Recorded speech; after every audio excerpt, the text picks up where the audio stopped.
Hello guys, welcome to my channel Biosapiens. तो blood के last lecture में आपने देखा था कंपोजिशन ऑफ प्लाज्मा।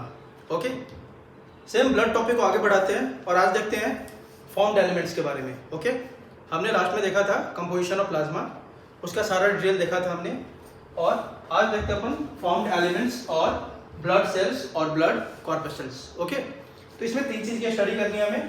पहला देखेंगे अपन आरबीसीज के बारे में, रेड ब्लड सेल्स, दूसरा WBC और तीसरा प्लेटलेट्स और थ्रोम्बोसाइट्स। ओके, तो पहले आज देखते हैं किसके बारे में, आरबीसी के बारे में। Okay, RBC is also known as erythrocytes, ये आपको पता है। ओके, तो इसके बारे में कुछ इंपॉर्टेंट पॉइंट्स देखते हैं रिलेटेड टू आरबीसीज। तो पहला जो पॉइंट है इसमें देखो आप, it is the most abundant of all the cells in blood. आपको लास्ट लेक्चर में बताया था मैंने कि out of 3 blood cells that is RBC, WBC and platelets, सबसे ज्यादा नंबर किसका है भाई? मोस्ट अबंडेंट कौन सा है? आरबीसी होता है। ओके, नाउ सेकंड पॉइंट देखो आप, mammalian RBC are biconcave in shape, circular and non nucleated. आपको बहुत ध्यान से इस पॉइंट को याद रखना है। आप जानते हो इसका शेप कैसा है? बाइकॉन्केव, सर्कुलर एंड ये कैसा होता है? Non nucleated. अब देखो होता क्या है, यहां पे हमने बोला इसका क्या होता है? Non nucleated. But at the time of origin, जिस समय आरबीसी का फॉर्मेशन का शुरुआत होता है ना, in the initial phase it is not non nucleated. वहां पे there is presence of nucleus in RBC. At the time of origin nucleus is present in RBC, but it degenerates during the process of maturation. जैसे जैसे RBC mature होते जाता है, वो जो nucleus है क्या होगा? डीजेनरेट हो जाएगा, है ना। And in mature RBC nucleus is all together absent. Okay, now moving to the next point, that is आपने अभी देखा बाइकॉन्केव शेप। इसका क्या फायदा है भाई? इसका फायदा है because of this biconcave shape it is going to increase the surface area, है ना। जो सरफेस एरिया है वो इंक्रीज हो जाता है आरबीसी का because of biconcave shape. Okay, next point देखो, आपने देखा कि आरबीसी में क्या है? न्यूक्लियस एब्सेंट है और शेप भी इसका कैसा है? बाइकॉन्केव। तो बाइकॉन्केव शेप क्या कर रहा है? Increasing the surface area. और न्यूक्लियस का जगह खाली अंदर में, तो इसका क्या फायदा मिलता है आरबीसी को?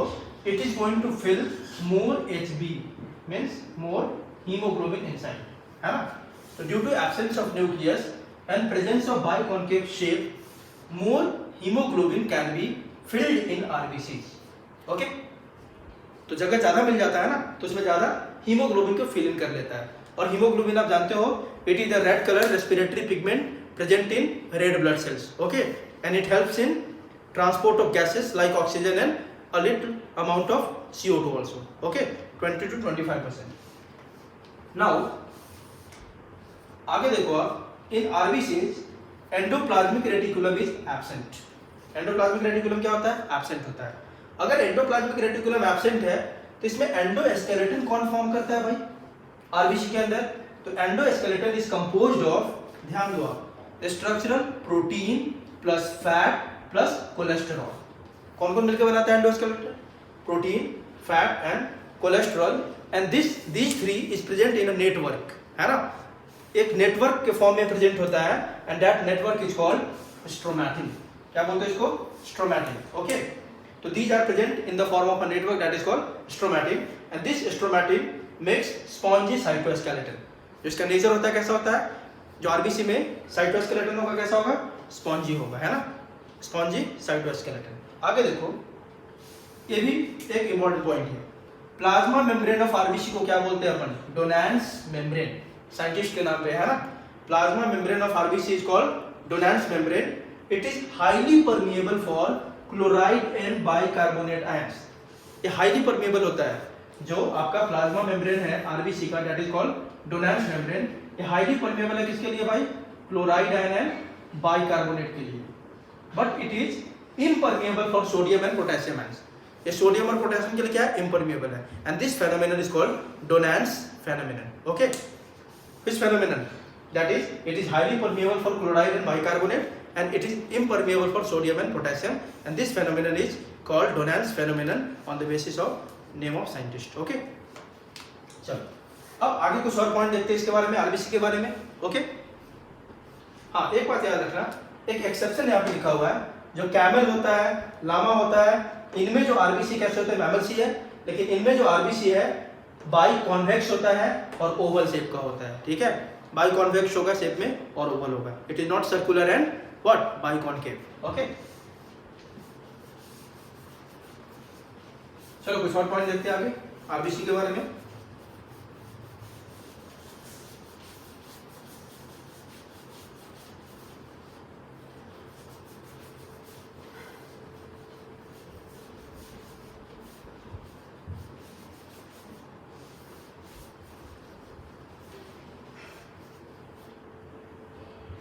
देखो अगला point,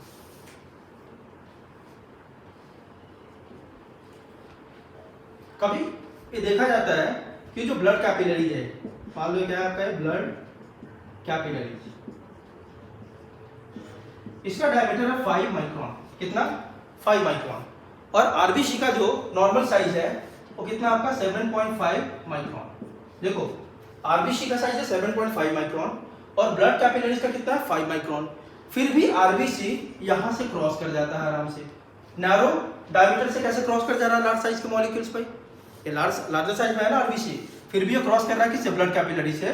this is because of two properties of RBC, है ना, the first the presence of spongy cytoskeleton stromatin, है ना, and the second flexibility in plasma membrane, ठीक है। इसी पॉइंट को नोट डाउन करते हैं अपन, due to presence of spongy endoskeleton and due to presence of flexible plasma membrane it can pass through narrow diameter blood capillaries, okay, due to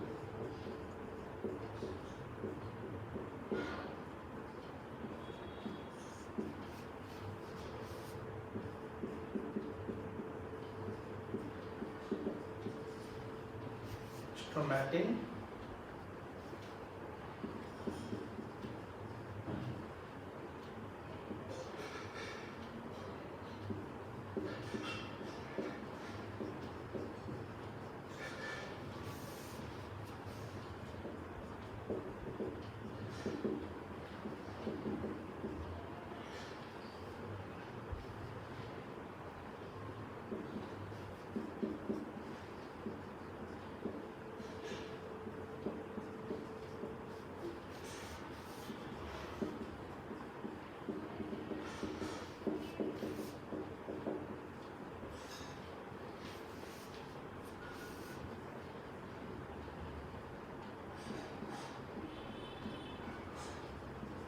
narrow diameter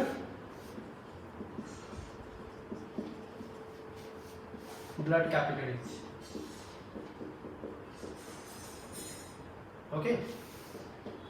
तो देखो क्यों, दो आपको याद रखना है इसमें, due to presence of stromatin spongy cytoskeleton and due to flexible plasma membrane the RBC is able to cross narrow diameter blood capillaries, okay. अगला पॉइंट देखते हैं इसमें। अब देखो आपको पता है इसमें mitochondria, Golgi bodies, endoplasmic reticulum etcetera क्या है सब इसमें absent, mitochondria, Golgi bodies, endoplasmic reticulum सब क्या है एब्सेंट है। अब देखो आगे, due to absence of mitochondria, अब माइटोकॉन्ड्रिया है नहीं तो इसमें रेस्पिरेशन कैसा होगा भाई, तो it is going to show anaerobic respiration due to absence of mitochondria, okay, due to absence of mitochondria, due to absence of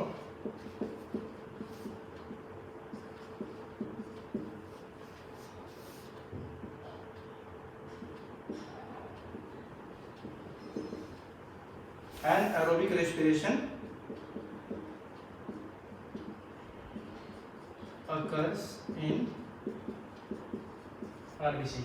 तो कैसा रेस्पिरेशन होता है आरबीसी में भाई, एनाएरोबिक रेस्पिरेशन, ओके। अगला पॉइंट आपको जो इंपॉर्टेंट है ये भी याद रखना है आपको, है ना, कि in RBC enzyme for glycolysis is present but enzyme for Krebs cycle is absent, ये सारे इंपॉर्टेंट पॉइंट्स है, ओके। तो क्या याद रखना है आपको, in RBC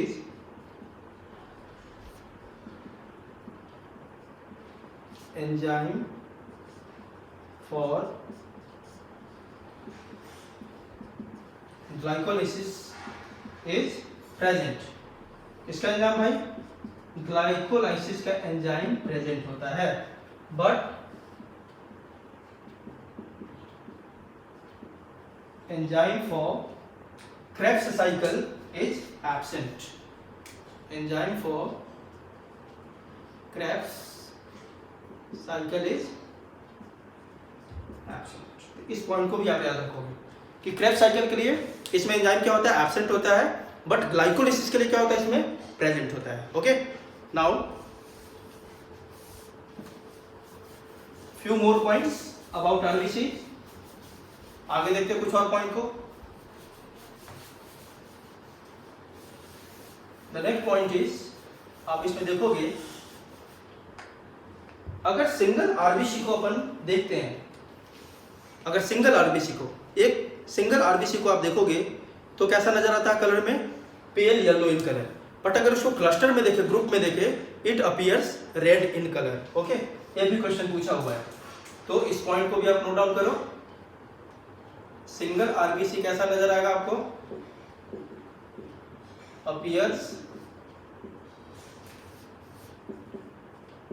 pale yellow in colour. Okay, but group of RBC कैसा नजर आएगा आपको, group of RBC appears red in colour. Okay, अगर सिंगल को देखोगे तो पेल येलो, अगर ग्रुप में उसको देखते हैं अपन तो कैसा होगा, it is red in colour. Moving on to the next point, ये भी आप जानते हो कि RBC contains a red colored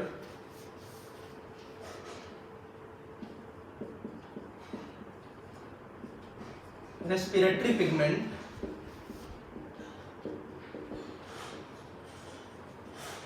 called hemoglobin। Okay, RBC में एक रेड कलर का रेस्पिरेटरी पिगमेंट प्रेजेंट होता है, दैट इज कॉल्ड हीमोग्लोबिन, है ना।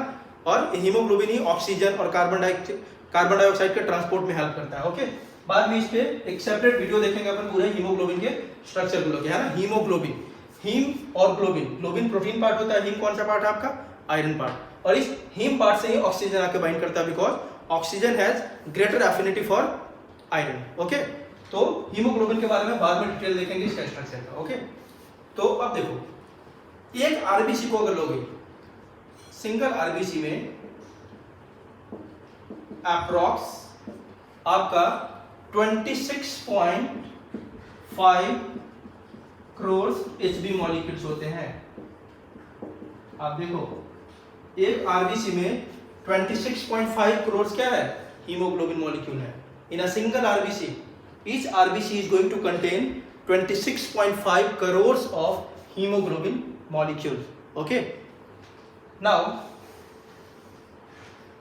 मॉलिक्यूलर वेट की बात करें, अगर molecular weight of one RBC, है ना, sorry haemoglobin, molecular weight of haemoglobin अगर बात करें तो हीमोग्लोबिन का मॉलिक्यूलर वेट है 67,200 यूनिट, याद रखोगे, डाल्टन। ओके, कितने, 67,200 डाल्टन। आगे देखो, अगर अपन बात करें साइज की, साइज ऑफ आरबीसी बता दिया मैंने आपको, कितना होता है, 7.5 माइक्रोन। ये क्या होता है आपका size of RBC. Now size में थोड़ा एक दो पॉइंट और बात करते हैं इसमें। Change in size of RBC is called anisocytosis. क्या बोलते हैं इसको, एन आइसोसाइटोसिस, एन आइसोसाइटोसिस। जो साइज ऑफ आरबीसी क्या है आपका 7.5 micron, change in size of RBC is called anisocytosis. Okay, anisocytosis means या तो साइज लार्ज हो सकता है या स्मॉल हो सकता है, इरेगुलर हो सकता है ना, तो this change in size is called anisocytosis. Okay, अगला पॉइंट इसमें देखेंगे चेंज को लेके, तो इसमें दो बातें होती है, एक को बोलते हैं अपन मैक्रोसाइट्स, एक को बोलते हैं माइक्रोसाइट्स। इसी में रिलेटेड देखते हैं चेंज इन साइज में, है ना। यहाँ पे देखते हैं अपन, एक को क्या बोलेंगे, माइक्रोसाइट्स। चलो ऊपर देखते हैं।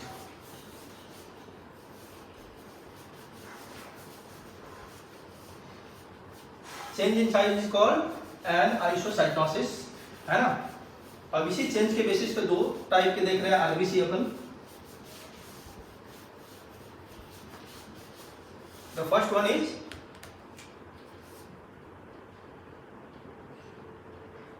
माइक्रोसाइट्स। मैक्रोसाइट्स, मैक्रो मीन्स क्या होता है, लार्ज, है ना। तो इसमें होता क्या है, due to deficiency of vitamin B12 the size of RBC becomes large. The size of RBC becomes large. Okay, देखो क्या हुआ यहाँ पे, जो RBC का साइज है due to deficiency of vitamin B12 it becomes large, है ना। And this condition is called macrocytes. Formation of macrocytes mean RBC cells becomes larger in size due to deficiency of vitamin B12, है ना। ये कैसे RBC होते हैं, these are immature RBC।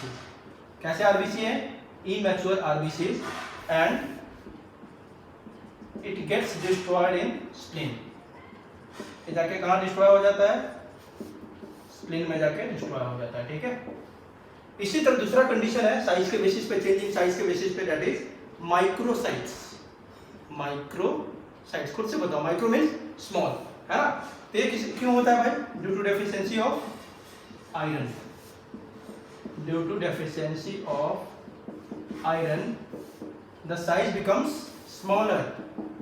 The size of RBCs becomes small, okay. और ये भी कहाँ जाके डिस्ट्रॉय होगा, it also gets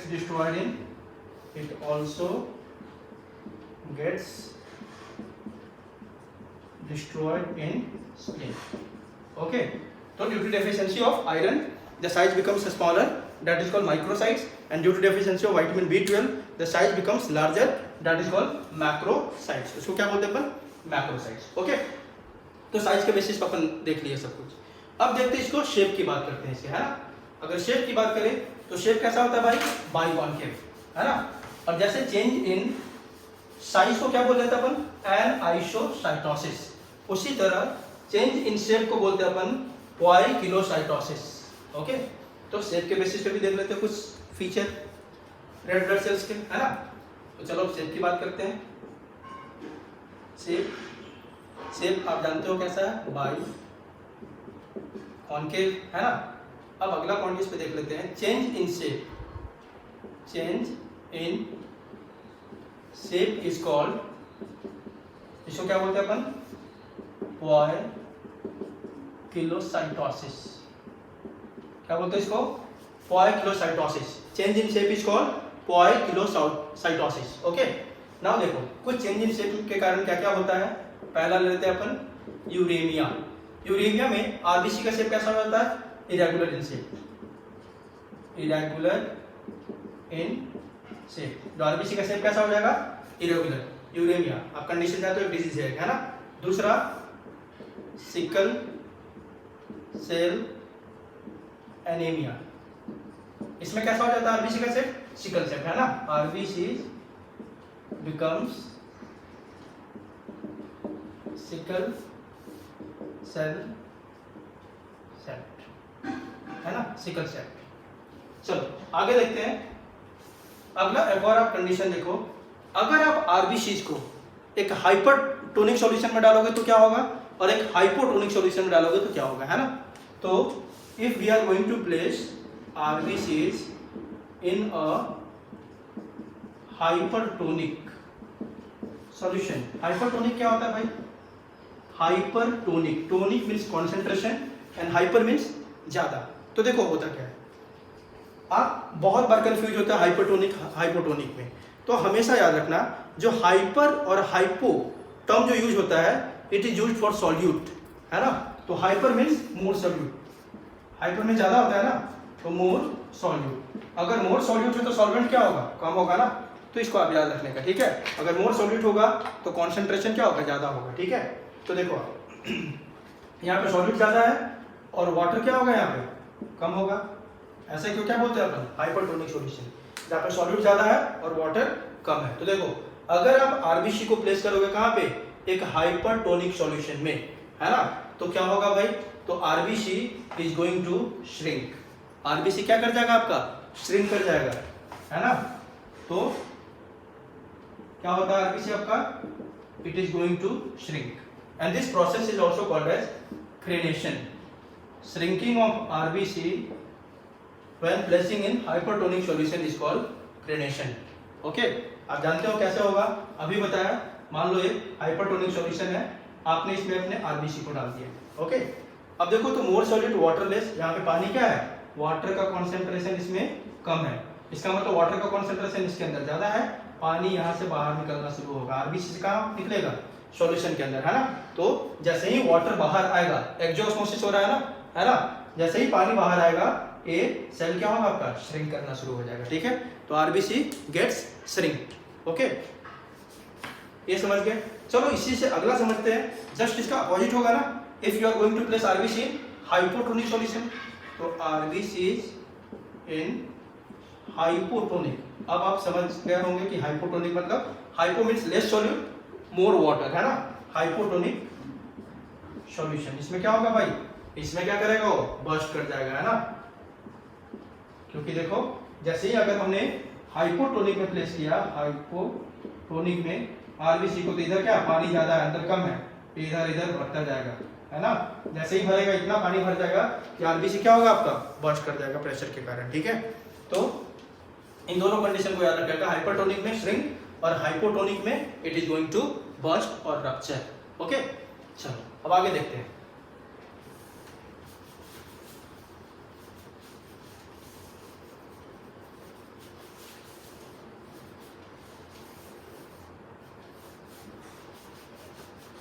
अब सब कुछ देखा, अब देखते हैं अपन लाइफ स्पैन कितना होता है इसका, है ना। एक आरबीसी की लाइफ कितनी होती है, तो आप जानते हो life span is almost 120 days, है ना।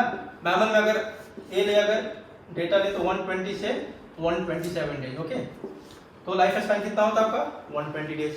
आगे देखो formation of RBC, formation of RBCs. Okay, the process of formation of RBCs is called what? The process of formation of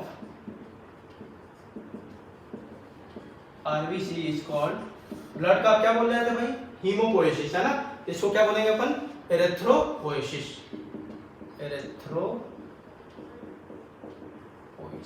okay, blood के फॉर्मेशन के प्रोसेस में क्या बोलते थे अपन, हीमोपोएसिस, तो इसको क्या बोलेंगे, एरिथ्रोसाइट से एरिथ्रोपोएसिस। ओके, नाउ अगला पॉइंट इसमें, organs which produce RBCs are called, जिस ऑर्गन से आरबीसी प्रोड्यूस होगा हमारे बॉडी में, those organs are called erythropoietic organs, erythropoietic organs, उसको क्या बोलेंगे अपन, erythropoietic organs.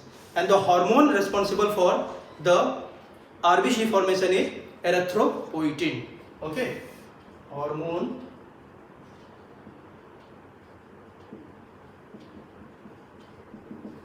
responsible for RBC formation or for the process of erythropoiesis, RBC formation is called erythropoietin, erythropoietin, क्या बोलते हैं इसको, erythropoietin, and this erythropoietin is synthesized by, इसको कौन सिंथेसाइज करता है भाई, kidney and liver, synthesized by, आप ऐसे इसको याद रखो, mainly synthesized by, mainly synthesized by kidney and small amount is also synthesized by small amount is also synthesized by liver. Okay, mainly कौन सिंथेसाइज करता है इसको? Kidney. Small amount is also synthesized by liver. Okay, now आगे देखते हैं. अगला point जो है वो भी बहुत इंपॉर्टेंट पॉइंट है. ठीक है, जो सबसे पहला आरबीसी का फॉर्मेशन होता है ना, वो किसके द्वारा होता है? Yolk sac. आप जानते हो यॉर्क सैक मतलब जब एम्ब्रियो का फॉर्मेशन होता है. ओके,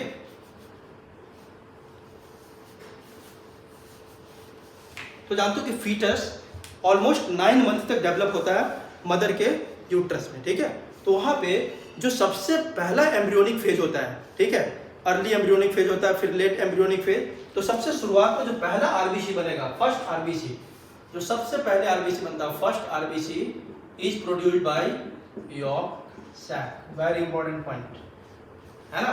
जो फर्स्ट आरबीसी है क्या होगा आपका? कौन बनाता है? यॉर्क सैक, है ना.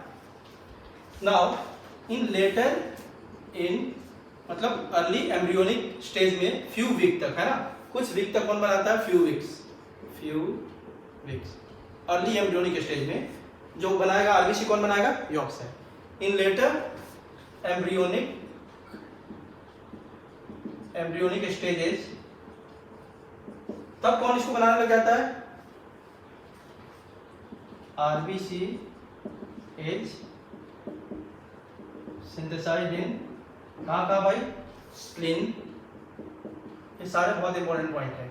स्प्लीन में, फिर आप बोल सकते हो liver, placenta, thymus gland. Okay, यहाँ पे. ठीक है, और जैसे ही बर्थ होता है, बर्थ ऑनवर्ड्स, जैसे ही बर्थ हुआ उसके बाद बोन मैरो में इसका फॉर्मेशन शुरू हो जाता है ना. तो फ्रॉम बर्थ ऑनवर्ड्स, है ना, बर्थ के बाद इसका फॉर्मेशन कहां शुरू हो जाता है? Formation takes place in bone marrow, है ना. Synthesized in bone marrow. तो देखो ये बहुत इंपॉर्टेंट पॉइंट है, आपको याद रखना होगा, है ना, कि अर्ली एम्ब्रियोनिक स्टेज में कुछ वीक तक यॉर्क सैक, है ना, आगे जाके लेटर एम्ब्रियोनिक स्टेज में spleen, liver, placenta and thymus gland, and from birth onwards कौन बनाता है? Synthesized in bone marrow. Okay, now the next point is, आप जानते हो डिस्ट्रक्शन ऑफ आरबीसी क्या होता है भाई? डिस्ट्रक्शन ऑफ आरबीसी, कौन सा आरबीसी? जो ओल्ड हो चुके हैं, है ना, जो फुल्ली फंक्शनल नहीं है, उनका क्या होता है? डिस्ट्रक्शन होता है by phagocytic cells of what? Spleen. Destruction of RBCs takes place by phagocytic cells of spleen. कौन करता है भाई? Phagocytic cells of spleen. And that's why spleen is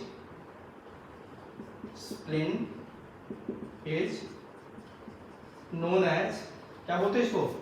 grave yard of RBCs. Spleen को क्या बोलते हैं अपन? Graveyard of RBCs. क्योंकि जो भी ओल्ड एंड डैमेज्ड आरबीसी होता है उसको ये क्या करता है? क्लीन करता है. कौन? आपका स्प्लीन, उसके phagocytic cells. That's why it is also called as graveyard of RBCs. Okay, तो स्प्लीन को हमने क्या बोला? Graveyard of RBCs. Spleen को एक और चीज बोलते हैं अपन, ठीक है, वो भी याद रखो. It is also called as blood bank of the body.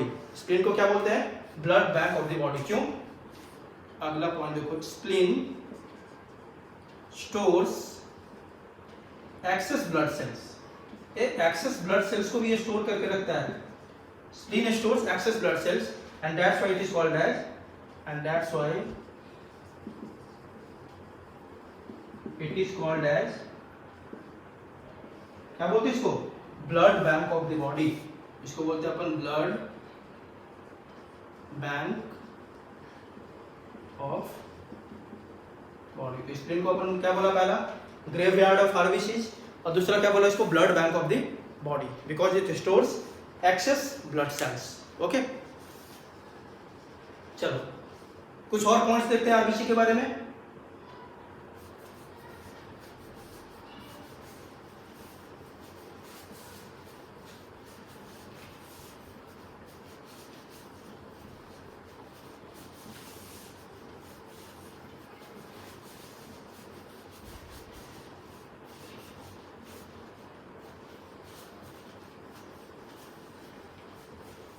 The next point is, आप अगला पॉइंट याद रखोगे इसमें, RBC count.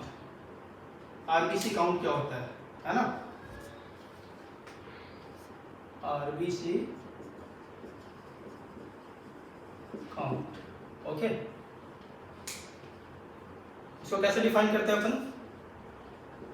Number of RBCs per cubic metre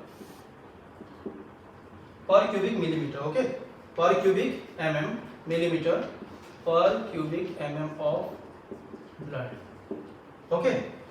इसको क्या बोलते हैं अपन? RBC count. कितना आरबीसी प्रेजेंट है per cubic millimeter of blood में, that is called RBC count, okay. तो कुछ नंबर इसका देख लेते हैं। एडल्ट ह्यूमन, अगर मेल की बात करें तो, है ना, इसका नंबर अप्रोक्स होता है 5.5 मिलियन, है ना। अगर adult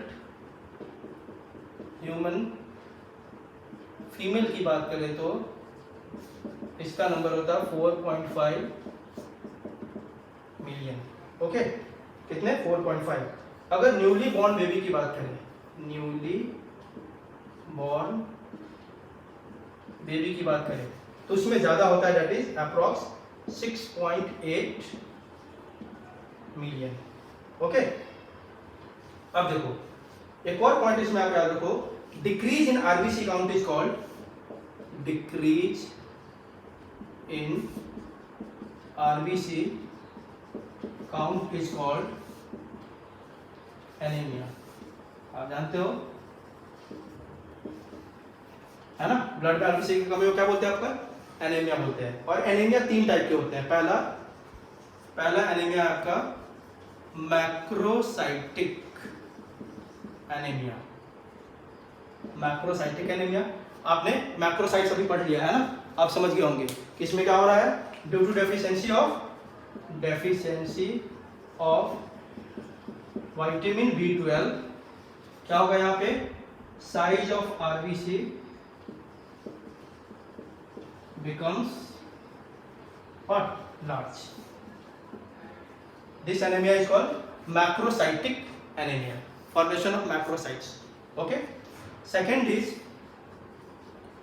microcytic anemia, microcytic anemia अभी बता दिया। ये कैसे होगा आपका? डेफिशिएंसी ऑफ आयरन, है ना, leads to decrease in size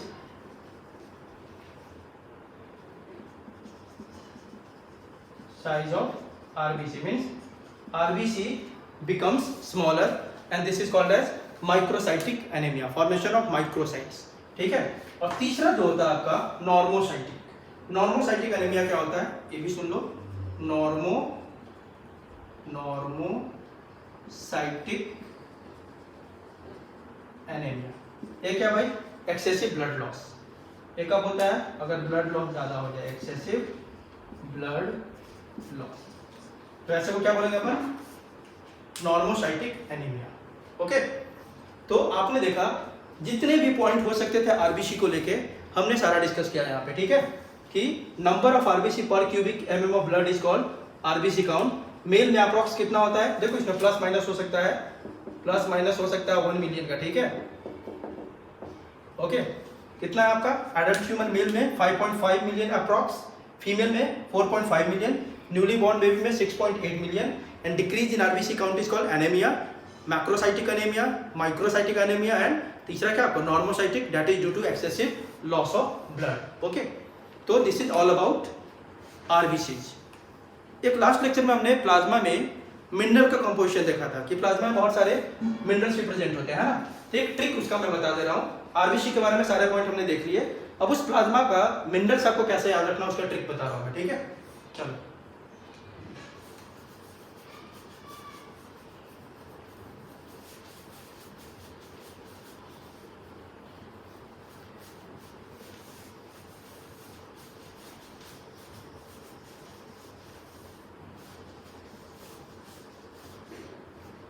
तो किसका ट्रिक देख रहे हैं अपन कि प्लाज्मा को कैसे आप याद रखोगे, प्लाज्मा में कैसे कौन कौन से मिनरल है उसके लिए।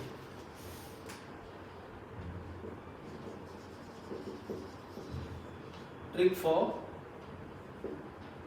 Plasma minerals.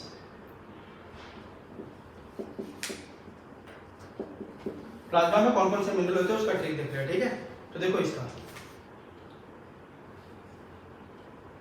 कल काना 2 मैगी खाया, 2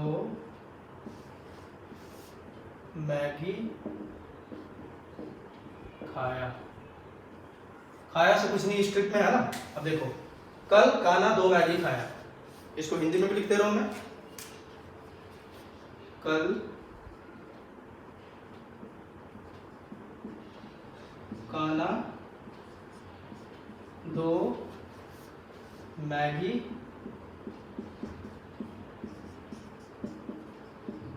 खाया। ओके, देखो इससे आपका हो जाएगा पूरा हो, क्योंकि ऐसा लगता हो कि इसके लिए ट्रिक की जरूरत नहीं है, पर जब आप 38 चैप्टर्स को देखोगे एक साथ और उसमें जब आपको सारे पॉइंट को मेमोराइज करना होगा उसमें बहुत डिफिकल्टी होती है, उसमें ट्रिक्स बहुत काम आते हैं, ठीक है। तो आपने देखा होगा लास्ट लेक्चर में कौन कौन से मिनरल्स प्रेजेंट है भाई, यहाँ पे देखो आराम से आप इससे कर सकते हैं। Cl से क्या हो गया, उसमें कौन सा प्रेजेंट है भाई, कौन सा मिनरल, क्लोरीन। दूसरा Ca से उसमें क्या प्रेजेंट है, कैल्शियम आयंस। Na से क्या प्रेजेंट है, सोडियम भी प्रेजेंट है उसमें, है ना। दो से मतलब बाई, मतलब इसमें कौन सा है, बाई कार्बोनेट आयंस। 2 मतलब बाई से क्या हो गया, by carbonate ion. Okay, Maggi में देखो Mg, इससे क्या हो गया, Mg2+।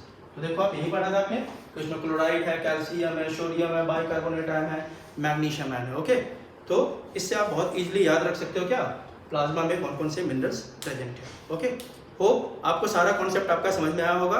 अगले लेक्चर में अपन देखेंगे composition of WBCs and platelets.